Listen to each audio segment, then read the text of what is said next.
Baik, Bapak Ibu, bisa dimulai. Terdengar ya suaranya. Alhamdulillah sudah terdengar, Pak Prof. Ustaz.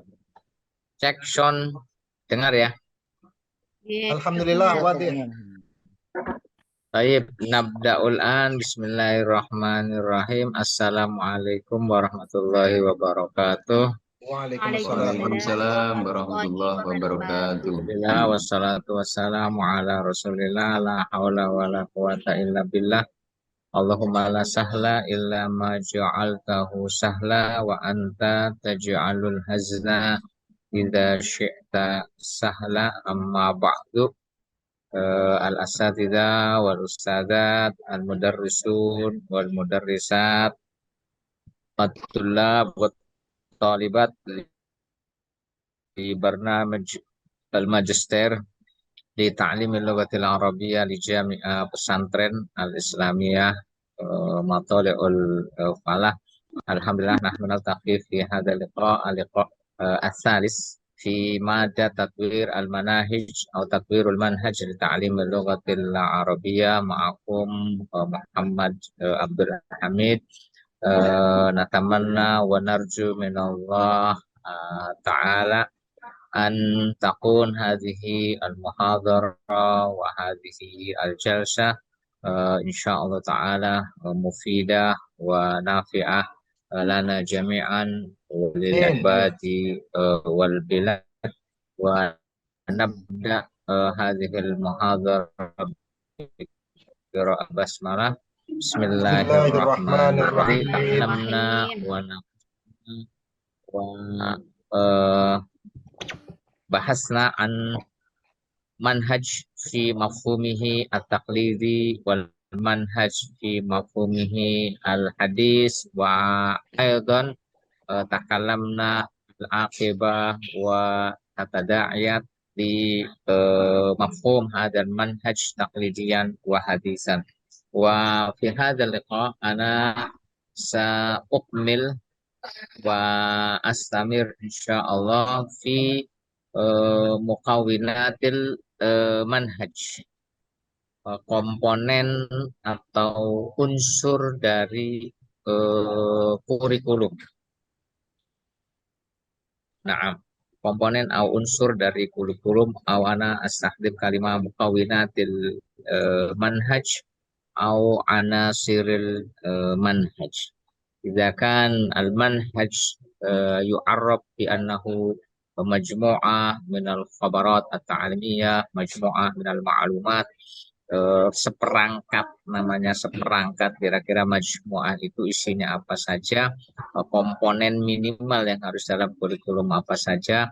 Beberapa pakar sudah hampir sepakat semuanya minimal itu adalah terdiri dari 4 hal yang saya tampilkan di dalam layar Bapak Ibu sekalian, bahwa anasir al-manhaj awalan huwa al-ahdaf. Dalam sebuah kurikulum manapun itu tidak akan pernah tidak tertulis di dalamnya yang disebut dengan tujuan. Nah, tujuan ini tentu harus mengacu kepada di atasnya, karena itu dalam sebuah struktur kurikulum itu selalu di dalam kurikulum itu tertulis daripada visi misi. Nah, tujuan itu adalah sebagai bawahan dari dan terusan dari visi misi. Nah, visi misi apa? Di awal dulu saya sampaikan bahwa tidak mungkin kurikulum itu dinisbahkan kepada satu nama bidang studi, nama mapel, nama materi, itu tidak bisa. Jadi kurikulum kitabah misalnya tidak mungkin. Nah, selalu kemudian dinisbahkan kepada apa? Kepada instansi, kepada lembaga. Karena itu mesti ada visi, misi, dan tujuan. Begitu ya. Jadi kurikulum bahasa Arab kan mesti ada lembaganya. Tidak mungkin ada kurikulum bahasa Arab titik. Itu aja. Kurikulum madrasah di mana? Ya di lembaga apa? Nah, karena itu kemudian nanti dalam merumuskan tujuan ini selalu akan mengacu kepada visi misi. Nah, itu di dalam tujuan Bapak Ibu, nanti Bapak Ibu akan ketemu dengan tujuan besar, tujuan in institusional, tujuan kurikuler, dan ada tujuan intraksional, kan begitu. Nah, jadi tujuan institusional itu adalah tujuan lembaganya, tujuan kurikuler itu adalah tujuan kurikulumnya, dan kemudian ada tujuan intraksional itu adalah tujuan pembelajarannya. Ini minimal harus menuliskan dan merumuskan kepada sebuah tujuan. Dan justru kita ini seringkali mohon maaf salah langkah ya dalam merumuskan atau menyiapkan apapun. Jadi pada saat misalnya kita diminta tolong kami siapkan program untuk pembelajaran bahasa di MI ini, kelas ini, di Ma'had A, kelas ini, itu justru yang kita siapkan itu sibuknya adalah materi. Itu sebenarnya keliru. Justru yang harus disiapkan itu adalah untuk apa mereka belajar bahasa Arab. Nah, untuk al-mansudah, mal hadaf min hadha ta'lim, ya. Jadi ini yang harus didahulukan itu tujuannya untuk apa? Karena itu kemudian belakangan Bapak Ibu ada mustalah al-ma'ruf yang disebut dengan al-ahdaf ta'lim lughatil arabiyyah li aghrad khassah atau li ahdaf khassah.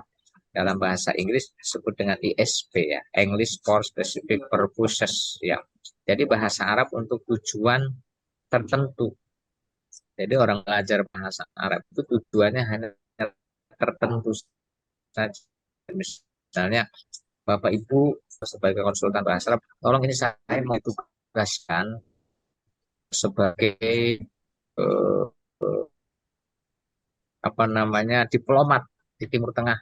Kami ingin belajar bahasa Arab agar kami saat diplomasi di Timur Tengah itu kami kemudian lancar.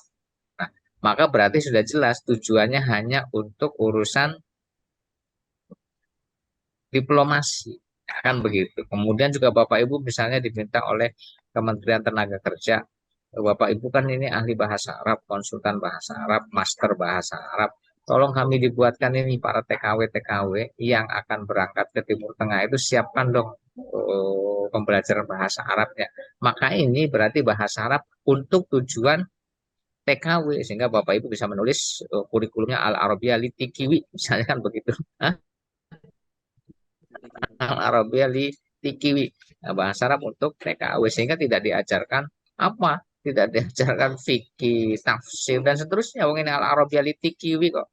Bahasa Arab untuk TKW saja. Ini mesti tidak akan diajari Maharatul Kitabah, tidak diajari Maharatul Qiraah, tetapi justru apa? Karena tujuannya untuk bekerja di Timur Tengah dan pekerjaan sebagai TKW, maka berarti hal-hal yang terkait dengan kerumah tanggaan. Nah, ini namanya Al-Arabiyah li aghrad khassah atau bahasa Arab untuk tujuan tertentu.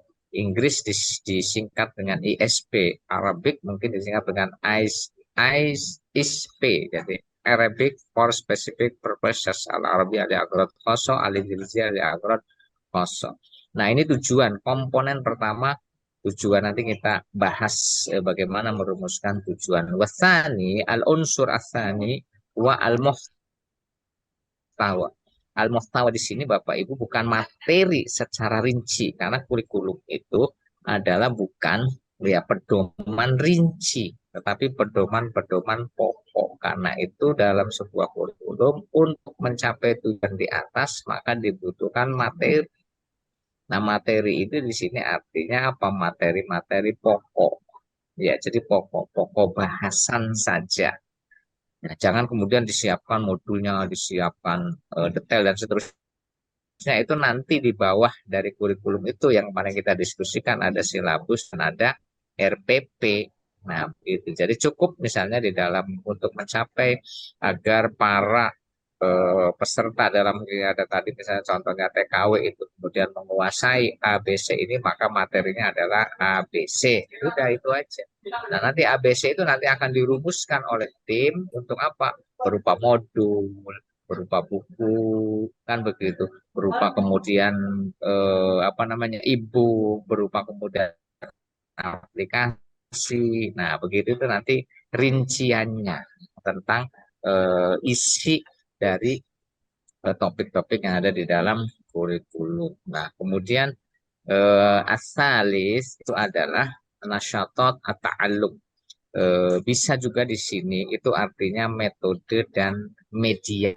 Ya, jadi nasyatot at-ta'allum itu bisa di fiha itu adalah thariqahnya, wa fiha itu adalah wasail al mu'inatnya. Jadi bisa metode di dalamnya dan bisa kemudian apa namanya media. Apa maksudnya? Bahwa untuk mencapai tujuan ya, untuk mencapai sebentar, untuk mencapai tujuan ini ya dengan materi ini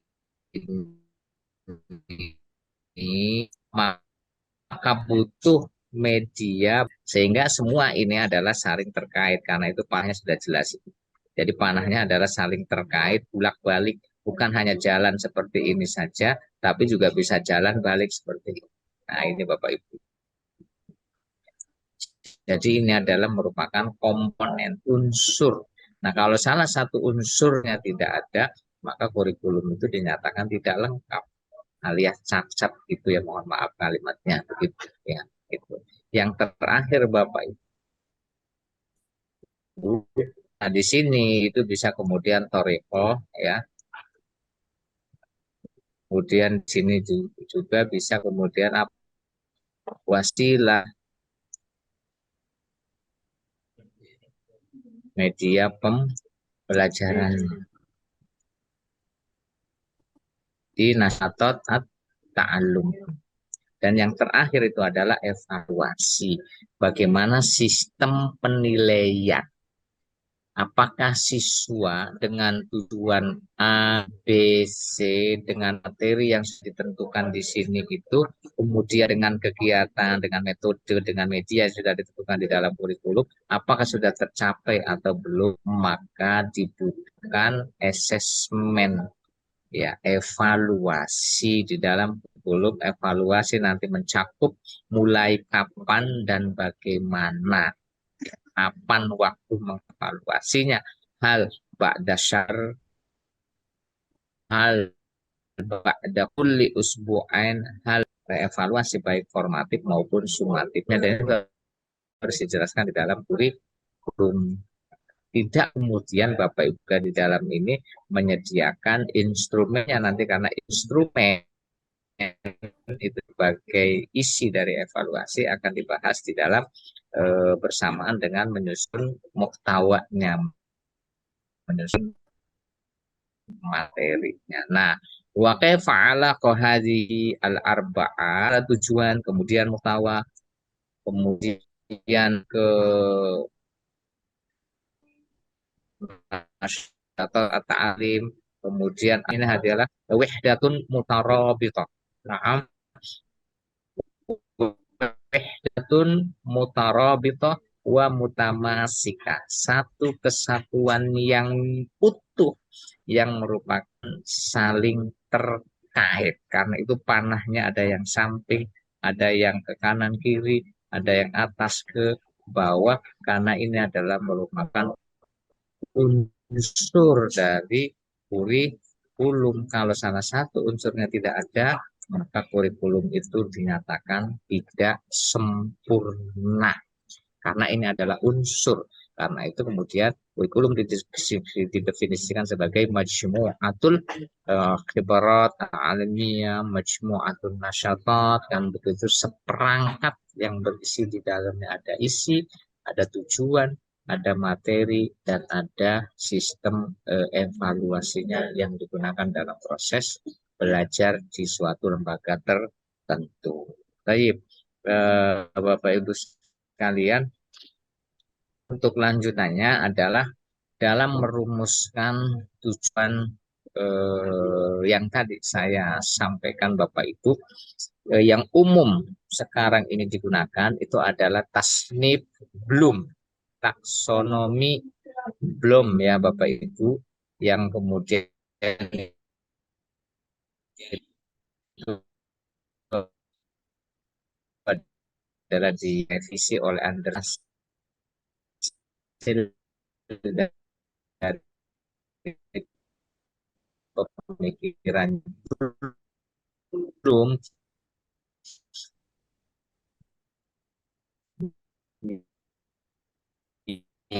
yang ada yang fasim ila salasa al-majal men belum yang pertama adalah kognitif, yang kedua afektif, dan yang ketiga adalah psikomotorik. Nah, dalam merumuskan tujuan itu Bapak Ibu ya belum membagi tiga ini dengan memperhatikan levelnya juga Bapak Ibu, mustawanya. Sekarang kita sudah sering mendengar istilah kan begitu. HOTS itu adalah singkatan dari ini Bapak Ibu. Higher Order Thinking Skill. Jadi tingkat berpikir tinggi. Ya. Tingkat berpikir tinggi. Dan kemudian LOTS itu adalah tingkatan dari Low Order Thinking Skill. Jadi kalau apa yang maksudnya rendah dan tinggi berpikir itu kita menggunakan taksonomi Bloom bahwa ada 6 mustawa lil majal al ma'rifi inda Bloom ya. Yang pertama itu adalah at-tadzakur, yang kedua itu adalah al-fahm, yang ketiga itu adalah at-tatbiq, yang keempat itu adalah at-tahlil, yang kelima adalah at-takwim, yang keenam adalah al-ibda'. Nah, jadi ada remember, mengingat, ada understanding, memahami, ada application, itu adalah tatbik, menerapkan, mengamalkan, kemudian ada yang keempat, analisis, ya, at-tahlil, menganalisis, dan ada yang kelima adalah evaluasi, at-takwim, dan yang keenam, yang terakhir, level yang paling tinggi itu adalah mencipta, al-ibda, atau mengkreasi. Nah, 6 mustawa ini, 6 level ini Bapak Ibu, itu bisa digunakan untuk merumuskan tujuan pembelajaran. Pembelajaran bahasa Arab ini mau kita bawa ke arah mana?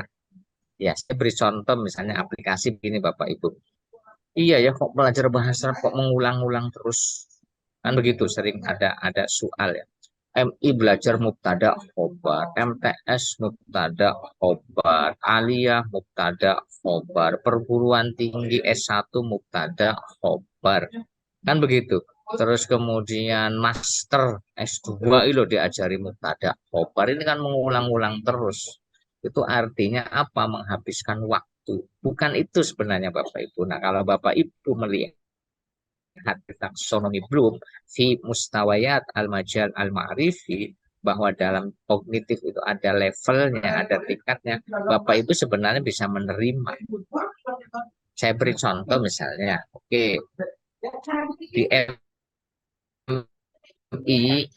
di MI itu ada mubtada khobar, tapi mubtada khobar yang diajarkan pada tingkat MI itu bertujuan hanya untuk remember saja, hanya untuk apa? Mengetahui saja.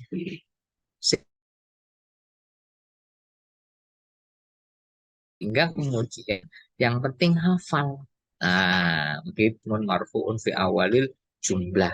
Nah, cirinya ingat, cirinya tahu itu adalah bisa menyebutkan, bisa hafal. Nah, sehingga di FI itu hanya cukup hafal definisi mubtada khobar.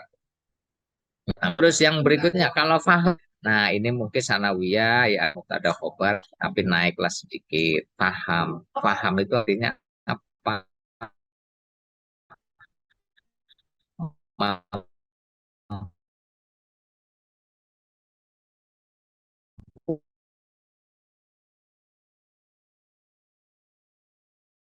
Mampu menjelaskan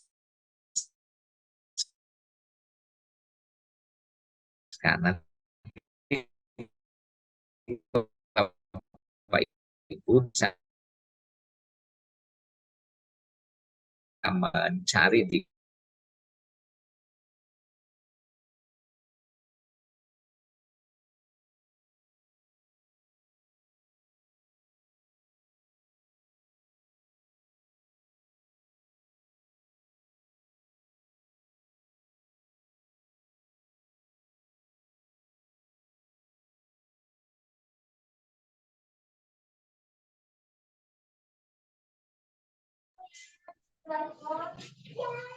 Pak Prof tampaknya kendala jaringan apa ya?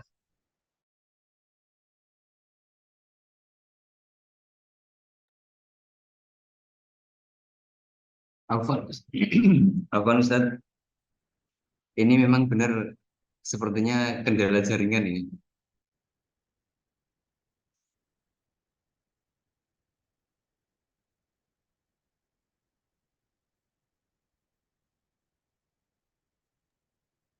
Putus-putus dan tidak dengar saya. Ini Pak Ini Prof akhirnya Profesor Lokot keluar ya? ini. Iya, Keluar. keluar nih. Ada gangguan jaringan ini dari beliaunya ini berarti. Saya kira cuma saya ini yang merasakan ini. Masya Allah.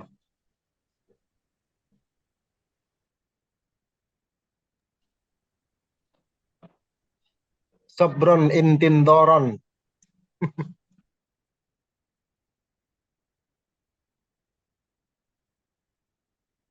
Sabrun jamil, Allahul musta'an.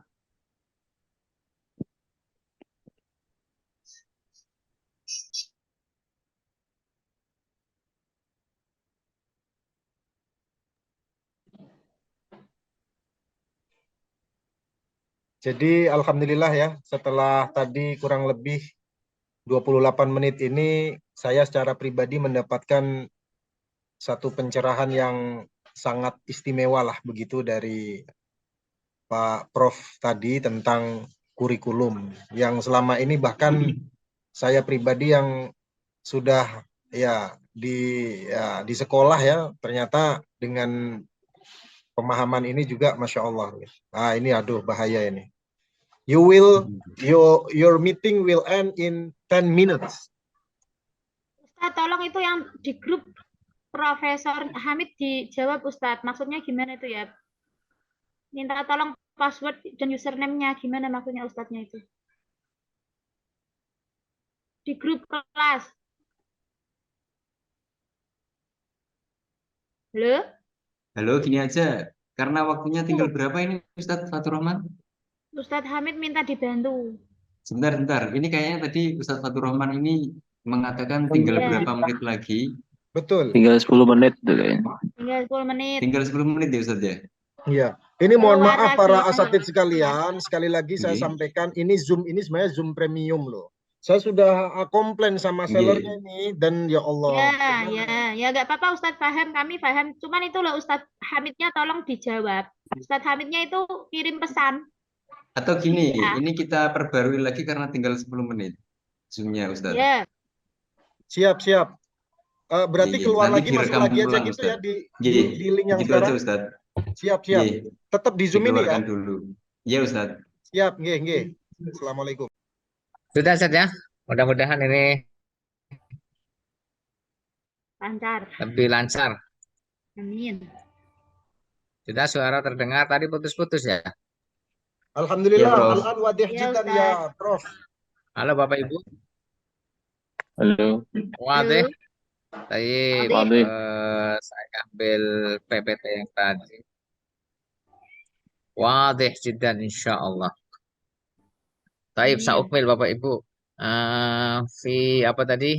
Mengimplementasikan contoh tujuan pada khobar ya. Bagaimana kemudian tujuan al-ahdaf fi ta'limil mubtada khobar fi mustawa at-tadzakur, remember, wa fi mustawa al-fahm, wa fi mustawa at-tatbiq, wa fi mustawa at-tahlil, wa fi mustawa at-taqwim, wa fi mustawa al-ibda.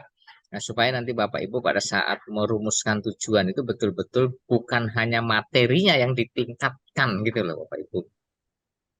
Ya, jadi materinya sama, tetapi level pengetahuan yang diminta dan ditagih itu berbeda.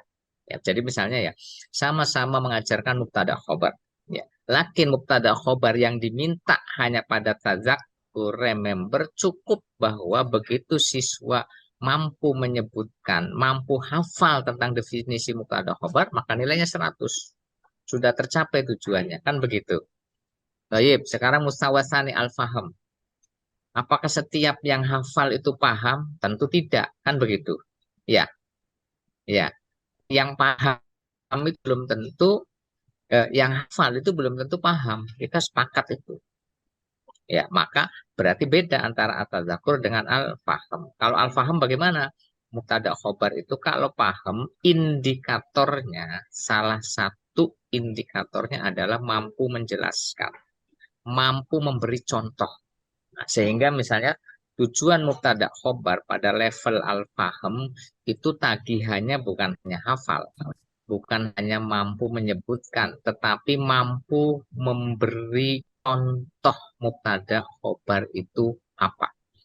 Sehingga tagihannya bukan mahwal mubtada khobar, tetapi berilah contoh kalimat yang terdiri dari mubtada dan Dan khobar. khobar. Nah, meskipun hafal dia al mubtada huwa ismun marfu'un fi awalil jumlah, kalau tidak paham ya tidak akan bisa memberi contoh.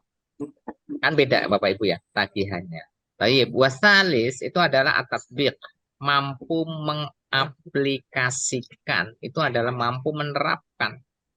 Bagaimana mampu menerapkan itu misalnya disuruh mengharokati beberapa kalimat yang di situ ada mubtada khobar. Nah, ya, itu sudah beda kan dengan yang paham. Kadang-kadang paham tapi suruh baca, iya itu mana? Harokatnya ya apa ini? Padahal sudah jelas mubtada dan khobar itu berarti mampu mengaplikasikan dan kita lihat rubba hafidin ya, ya Alfiya Ibnu Malik ya Al-Jurumiyah Umriti lakinnahu la yastati'an yashrah wa la yastati'an yaqra'al kutub as-safra. Karena masih mustawanya masih mustawa belum bisa mengaplikasikan. Sehingga kalau mengaplikasikan bisa contohnya berilah harokat jumlah di atas yang terdiri dari yang ada mubtada khobarnya.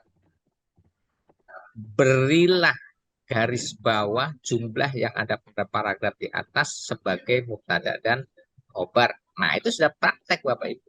Sudah mengaplikasikan. Mustawanya, levelnya, tingkatnya sudah berbeda. Naam, wadih. Aldi. Baik, al-an mustawa arabi analisis. Apa sih analisis itu? Bisa analisis itu dalam pembelajaran nahwu itu mengi'rab Bapak Ibu. Tidak semua yang sudah bisa baca kitab, yang sudah paham, yang sudah hafal, itu bisa menganalisis. Menganalisis itu bisa kemudian mengi'rabkan. Itu adalah dari tahlil. Iya, arif misalnya. Nah, kan itu juga sulit. Ini misalnya contoh. Sehingga tagihan masing-masing mubtada khobar itu sama, tapi tagihan yang diminta adalah bisa memberi judgement. Berilah ya garis bawah pada jumlah atau pada paragraf di atas yang terdiri dari mubtada khobar dan itu jumlahnya salah benar. Nah, itu kan menilai. Ya, evaluasi kan adalah menilai. Yang terakhir Bapak Ibu ini paling tinggi. Bisa mencipta, mengkreasi, buatkan yang di situ terdiri dari mubtada khobar berjumlah 2 atau 3. Nah, itu kan lebih sulit lagi. Meski paham, oke, ini internetnya agak lemot. Oke. Nah, meskipun paham, itu belum tentu bisa mencipta. Nah, hari ini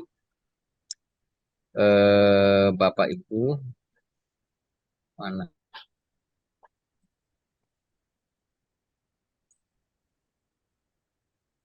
Naam hadhihi Bapak Ibu sekalian contoh untuk merumuskan tujuan dengan menggunakan taksonomi Bloom yang itu sangat populer sehingga nanti Bapak Ibu dalam merumuskan tujuan baik itu tujuan kurikuler, tujuan instruksional, apa tujuan pembelajaran itu harus memperhatikan ini. Ini contoh tampilnya Bapak Ibu bagaimana kemudian mengingat, memahami, menerapkan, menganalisis, mengevaluasi dan mencipta dan kemudian Bapak Ibu dimensi pengetahuan dari aspek materinya.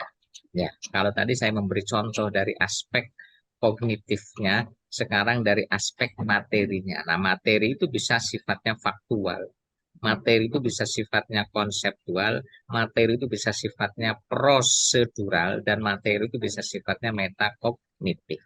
Jadi kalau faktual itu ya memang fakta, ya kalau konsep itu pengertian. Kalau prosedural itu biasanya adalah langkah-langkah, misalnya buatkan bagaimana langkah membuat isim fa'il apa kayak gitu itu loh.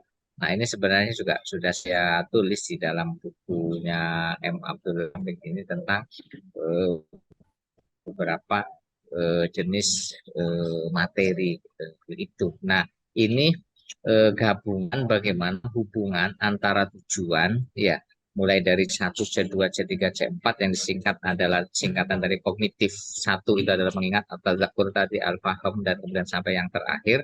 Kemudian dihubungkan dengan jenis pengetahuannya. Seperti itu Bapak Ibu. Nah, oke, yang ketiga Bapak Ibu, ini dalam memilih Bapak Ibu untuk merumuskan thoriqah at-ta'allum wal wasail at-ta'lim. Berdasarkan hasil penelitian Bapak Ibu bahwa siswa-siswi kita akan bisa menyerap, ya, akan bisa menyerap apa yang dia lihat itu hanya 10%. Ya, apa yang dia lihat itu bisa melalui membaca.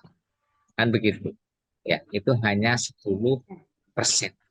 20% itu melalui apa yang dia dengar.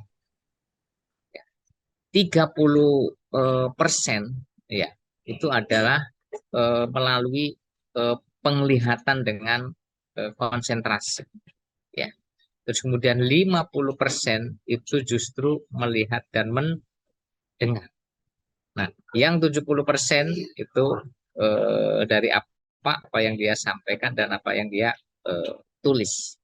Dan yang paling besar Bapak itu adalah apa yang dia lakukan. Karena itu praktek itu adalah hal yang penting. Sehingga pada saat Bapak Ibu merumuskan metode yang akan dipilih, sekarang Bapak Ibu metode yang paling laku itu adalah active learning, pembelajaran aktif.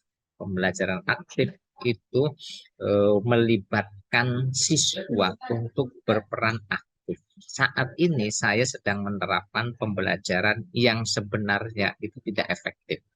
Karena Bapak Ibu hanya mendengar saja. Dan kecenderungannya Bapak Ibu itu apa yang saya dengar, saya lupa. Itu hasil penelitian dari Silberman dalam bukunya 101 Strategi Aktif. Apa yang saya dengar, saya lupa. Kalau saya tanya apa yang tadi saya sampaikan di pertama kali pertemuan, apa ya, lupa sudah. Iya, karena memang hasil penelitiannya ini. Terus supaya tidak lupa apa? Yang kedua Bapak Ibu, apa yang saya dengar dan saya lihat, saya ingat sedikit. Karena itu dalam mengajar, jangan sampai siswa itu hanya mendengar saja, tetapi libatkan mereka juga untuk melihat. Karena itu saya libatkan Bapak Ibu melihat PPT itu. Supaya ingat, meskipun sedikit. Ya. Terus kemudian yang ketiga, Bapak Ibu, supaya saya lihat, dan ya, yang ketiga, saya diskusikan atau saya tanyakan, saya mulai paham. Nah, jadi mulai paham itu kalau ada apa? Ya, kalau ada diskusi itu berarti di sana para diskusi itu Syafi'i radhiyallahu an yaqul as-su'alu nisful ilmi. Apa kira-kira bahasa Indonesianya Bapak Ibu? As-su'alu nisful ilmi. Pertanyaan Kalau menjadi sudah bertanya, kalau kita bertanya, tandanya kita sudah mulai berpikir. Dan ketika Pak Fadl kita yang mau berpikir, menjawab. halo.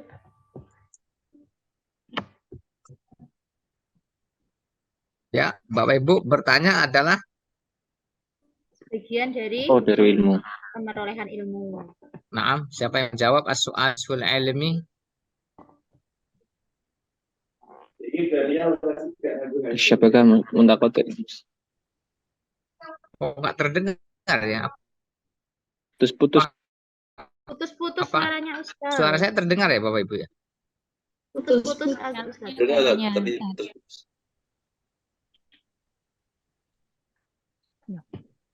Masmu' walakin munqata. Oh, akhirnya makhruj. Makhraj. Lah, ini mahfuj lah. La. Nah, Oh, Masya Allah. Padahal masih ada. Siap, siap.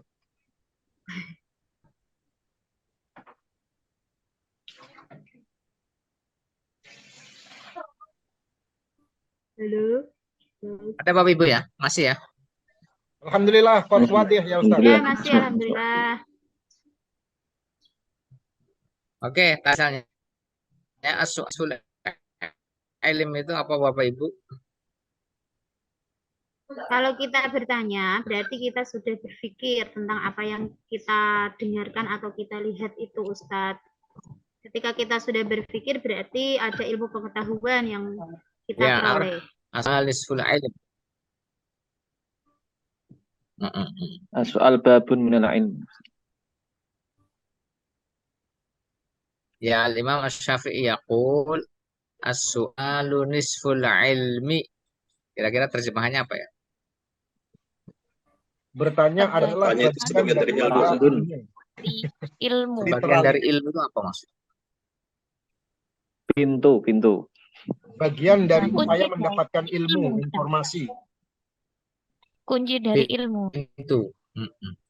Nah, kalau dari saya ilmu. menerjemahkannya ini bahwa Silberman mengatakan bahwa apa yang saya dengar, saya lihat dan saya tanyakan atau saya diskusikan dengan sesama, saya mulai paham. Itu bahwa menurut Imam Syafi'i bahwa bertanya itu adalah sudah separuh ngerti, gitu loh. Jadi bertanya itu adalah sudah separuh tahu. Supaya tahunya tidak separuh, maka dia bertanya. Kan begitu. Sehingga kalau Anda tidak bertanya, ada dua kemungkinan. Kemungkinan pertama itu dia sudah paham betul, paham lengkap, paham 100%, buat apa saya tanya, saya sudah paham. Atau sebaliknya, tidak. Jelas tidak paham. Kira ya. Karena Imam Syafi'i as-su'al nisful ilm. Nah, karena itu apa yang mulai paham itu pada saat ada diskusi. Nah, yang keempat Bapak Ibu, lanjutan dari Silberman dalam pembelajaran aktif itu, apa yang saya dengar, saya lihat, saya tanyakan, dan saya lakukan. Ini berarti praktek. Ya, saya memperoleh pengetahuan atau keterampilan. Jadi pengetahuan, keterampilan itu bisa diperoleh pada saat dipraktekkan. Nah, suara saya terdengar Bapak Ibu ya? Alhamdulillah wadih ya Prof. Wadih Ustaz. Oke, saya khawatir tidak terdengar di sini kok. Nah, pengetahuan itu, keterampilan itu bisa diperoleh pada saat dipraktekkan. Lidzalika alkitab wal qira'a wastima wal kalam hadhihi maharat. Tidak mungkin siswa itu akan bisa yatakalam wa yastami wa yaqra wa yaktub kalau para siswa-siswi itu tidak pernah yaqra, tidak pernah yastami, tidak pernah yaktub, tidak pernah yatakalam. Nah, gitu. Ada maharat, keterampilan, sehingga pada saat Bapak Ibu mengajarkan kita dan seterusnya, poin utama yang perlu digarisbawahi untuk merumuskan tujuan adalah apa?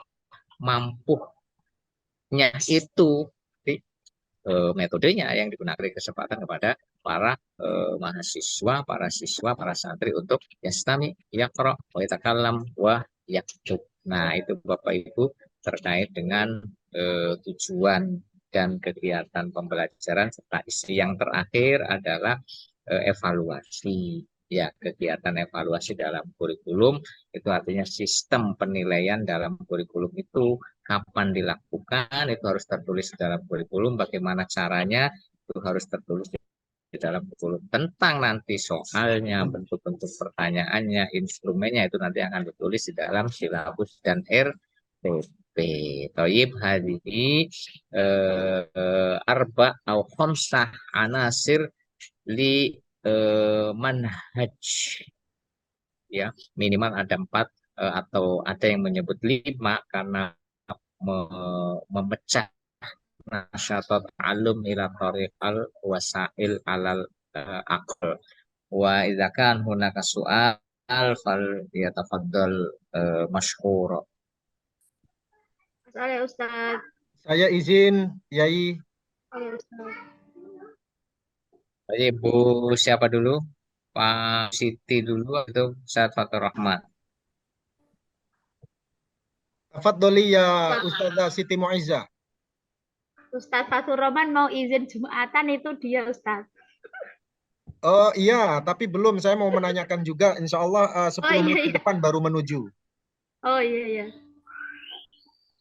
Syukran ala waktikum ya Ustaz. Mana?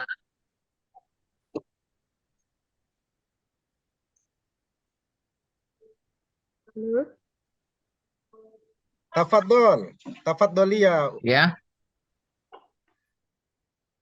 Ustaz, syukran. Dalam ketika saya mengerjakan belum mendengar ini. Halo. Jaringannya kayaknya lagi down itu. Jaringan yang di sana kayaknya ya Ustaz ya. Iya.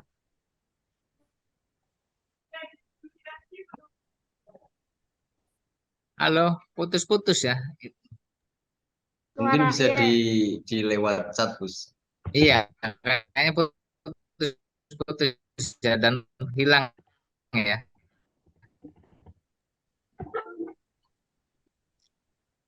Kalau saya suaranya jelas nggak ya? Jelas. Suara jenengan jelas Ustaz Fatur. Tapi mungkin ditangkap oleh Prof. Hamid ke sana putus mungkin. Iya. Ustaz. Oh, nggih. Karena yang jaringan yang tidak stabil di lokasinya Prof. Hamid ini. Terlempar lagi saya.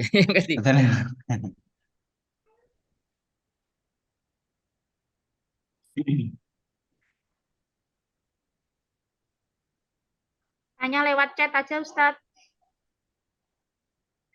Baik, enggak apa-apa.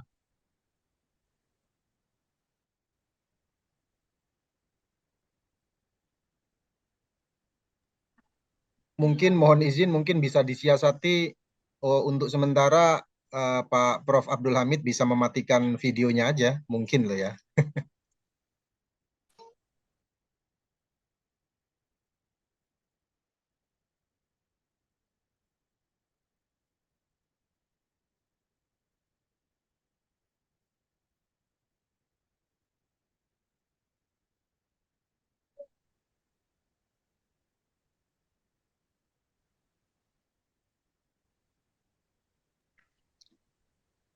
Saya itu ingin menanyakan, ini kan tadi taksonomi Bloom ya, apakah taksonomi Bloom ini menjadi metode yang paling lazim atau mungkin yang saya maksud juga apakah satu-satunya kemudian turunannya dari taksonomi Bloom itu nanti terlahir teori yang lain?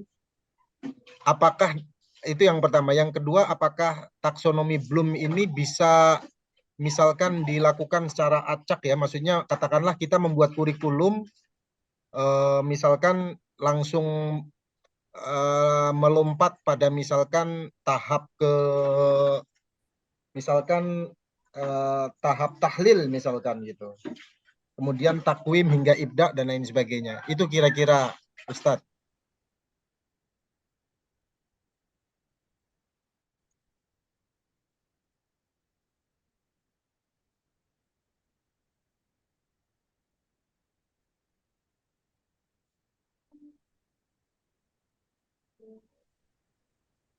Iya, Bapak Ibu, mudah. Halo, terdengar ya? Alhamdulillah Mas Mu ya Ustadz. Mudah-mudahan saya tidak salah dengar tadi yang disampaikan Ustadz Fatur Rahman dari Ambon. Pertama tentang taksonomi Bloom, eh, tentang satu-satunya dan lompatan, begitu ya? Betul ya? Sadaqtum ya Syekh. Baik. Nah, taksonomi Bloom sampai hari ini itu dianggap sebagai tasnif atau taksonomi yang memang bisa lebih mudah diterima. Karena itu kita di Indonesia di dalam merumuskan kurikulum hampir semuanya sepakat para ahli itu menggunakan taksonomi Bloom. Apakah ini satu-satunya? Tidak.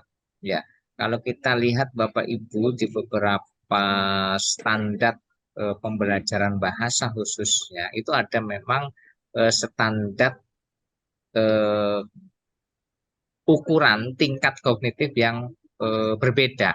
Jadi misalnya kita lihat ada standar CEFR yang dikeluarkan oleh mana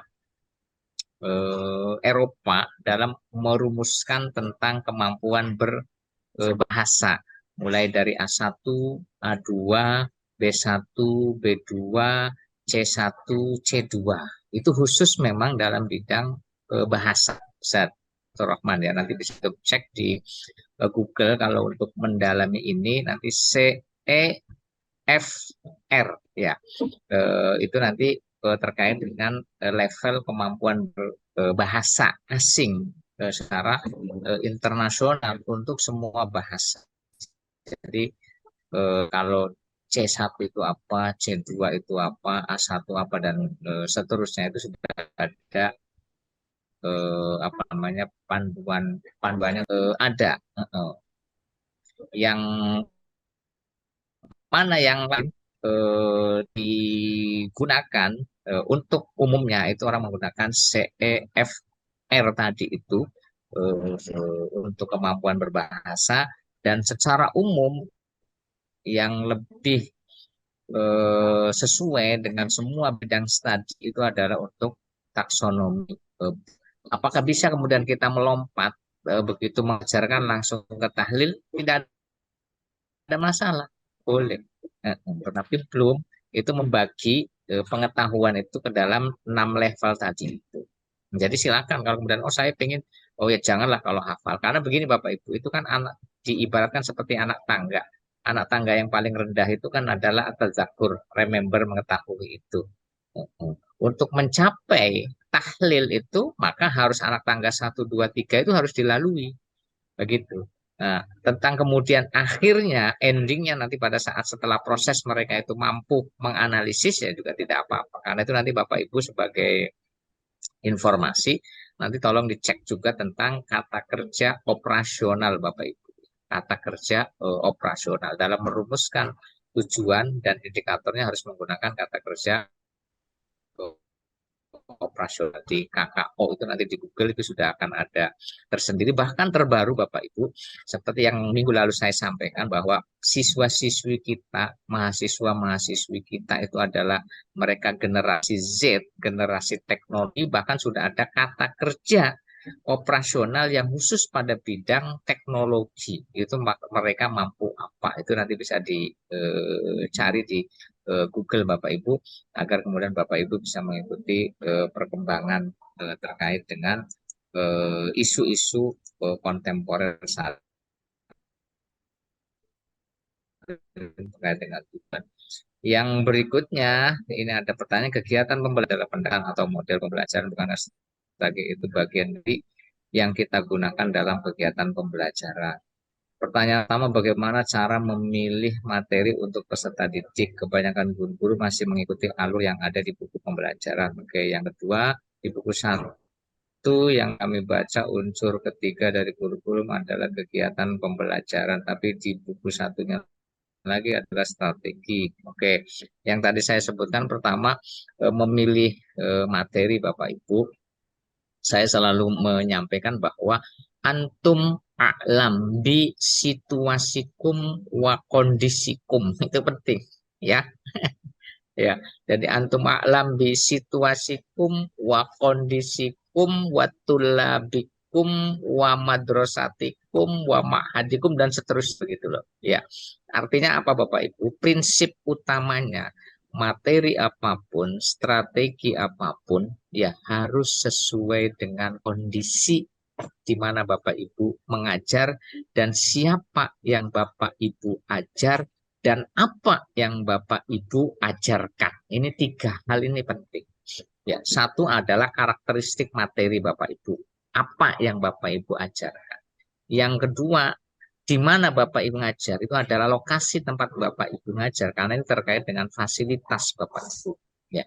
Terus kemudian yang ketiga dengan siapa atau siapa yang Bapak Ibu ajar itu adalah terkait dengan siswa-siswi kita.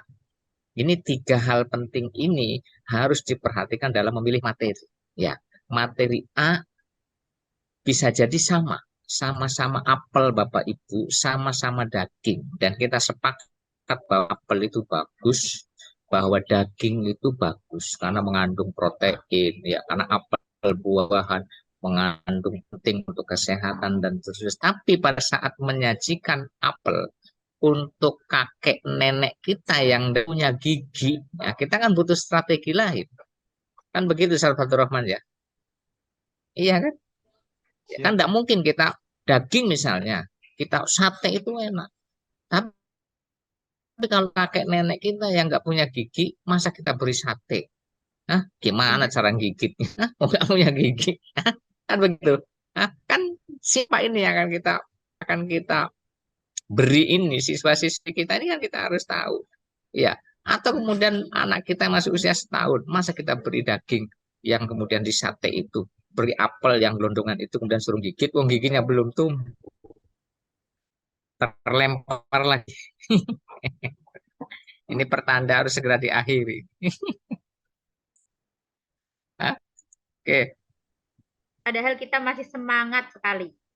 ya, ya tidak Aduh, apa-apa Masya nanti. Allah. Karena Baik. kita baru mulai paham ini Ustaz. Ya, Oh, super semangat. Lagi Masih semangat-semangatnya semangat, karena mulai paham ini, baik. mulai nyantol ini. Nah, apa tadi? Nah, blender yang di tentang blender. istilah ya, ada 4, ada yang 5 menyebutnya karena merinci tentang nasyatot ta'alum itu ya, kegiatan menjadi metode, ada yang menyebut strategi. Nah, bagaimana perbedaan? Nah, di sana sebenarnya Bapak Ibu ada 3 tingkatan kan dalam istilah. Pertama pendekatan, kemudian di bawahnya itu adalah metode, di bawahnya lagi itu adalah teknik. Nah, strategi itu di mana? Nah, strategi itu ada yang masuk di dalam metode garis miring strategi, ada yang menyebut teknik garis miring strategi. Jadi kalau madkhol, pendekatan itu sifatnya filosofis, kalau metode itu sifatnya sudah mulai praktis, kalau teknik itu sudah sangat teknis, begitu ya Bapak Ibu.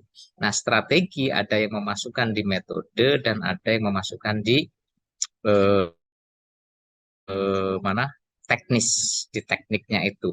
Nah, maka kemudian beberapa tokoh menyebut bahwa strategi itu ada 2 akhirnya. Ada strategi makro itu yang dimasukkan ke dalam metode dan ada strategi mikro. Ya, itu yang dimasukkan ke dalam teknisnya. Hanya perbedaan istilah itu saja sehingga pada saat menyebut strategi itu bisa maksudnya adalah metode, ada juga maksudnya itu adalah teknik. Ya, strategi. Ya, begitu Bu. Ya, yang tadi ditanyakan. Nah, itu sebenarnya penjelasan dari makro strategi atau mikro strategi. Begitu mungkin Yeah. bisa menjawab pertanyaan Ibu tadi yang disampaikan. Taib, hunaka syai' akhar. Soal Ustaz. Naam, Soal tafadhal Ustaz Umam. Beluga Indonesia. Naam, Tadi maaf, terkait dengan kurikulum bahasa Arab, masih ada yang belum bisa saya pahami, Prof. Apakah itu nanti menjadi bagian dari kurikulum sekolah atau dia berdiri sendiri jadi kurikulum untuk mukoror bahasa Arab. Terus kemudian terkait dengan taksonomi Bloom tadi itu kan memang biasanya untuk membuat silabus ataupun RPP. Nah, apakah penerapannya juga bisa dilakukan untuk membuat tujuan di kurikulum bahasa Arab itu atau untuk menyusun kompetensi dasar atau muhtawanya? Karena kan kalau biasanya di kompetensi dasar itu ada mungkin bahasa-bahasa dari taksonomi Bloom untuk siswa bisa memahami dan sebagainya. Itu kan adanya biasanya di KD. Apakah nanti ketika membuat tujuan pembelajaran atau tujuan kurikulum itu juga masuk di situ juga untuk taksonomi Bloom-nya atau lebih ke tataran yang konseptual? Terima kasih. Mungkin. Baik, syukran Ustaz Umam. Ya, Bapak Ibu, tujuan pembelajaran, ya, dulu itu kan ada tujuan umum, ada tujuan khusus. Nah, belakangan kemudian itu dirubah karena berbasis kompetensi, kan begitu, KBK, kurikulum berbasis kompetensi, sehingga ingin merubah mindset Bapak Ibu guru dan juga Bapak Ibu dosen serta Bapak Ibu ustadz dan ustadzah akan merubah mindset, bukan saya besok ngajar apa, tapi siswa saya besok bisa apa. Nah, kompetensi itu sekarang Bapak Ibu mungkin sudah dengar ada namanya kurikulum OBE, ya. OBE, Outcome Based Education. Ya, itu nanti belakangan di beberapa sekolah, di beberapa perguruan tinggi itu sudah menyebut dengan istilah OBE, Outcome Based Education. Itu sebenarnya bahasa lain dari kompetensi juga. Nah, terkait dengan kurikulum dalam merumuskan tujuan Bapak Ibu, akhirnya kemudian sekarang ada turunannya, ya, turunan dari tujuan itu sekarang yang disebut dengan misalnya kompetensi lulusan. Begitu selesai mengikuti program bahasa Arab ini, bahasa Arab di MI ini, di Sanawiyah dan seterusnya, itu begitu lulus itu kira-kira mereka itu bisa apa. Nah, bisa apa ini adalah ditulis di dalam kurikulum itu, Ustadz Umam. Sehingga harus dirumuskan SKL-nya, ya, standar kompetensi lulusannya, itu yang ditulis di dalam kurikulum. Nah, nanti dijabarkan dengan menggunakan taksonomi Bloom-nya, itu bisa di RPS-nya, bisa di silabusnya. Kurikulumnya menyebutkan tentang SKL-nya. Di dalam SKL itu nanti kalau kemudian program ini adalah 3 tahun, maka bisa jadi di SKL itu pada tahun pertama bisa apa. Ini juga memerlukan taksonomi Bloom, begitu. Karena tahun kedua mesti akan meningkat, tahun ketiga mesti akan meningkat, begitu. Tapi memang tidak rinci sampai kemudian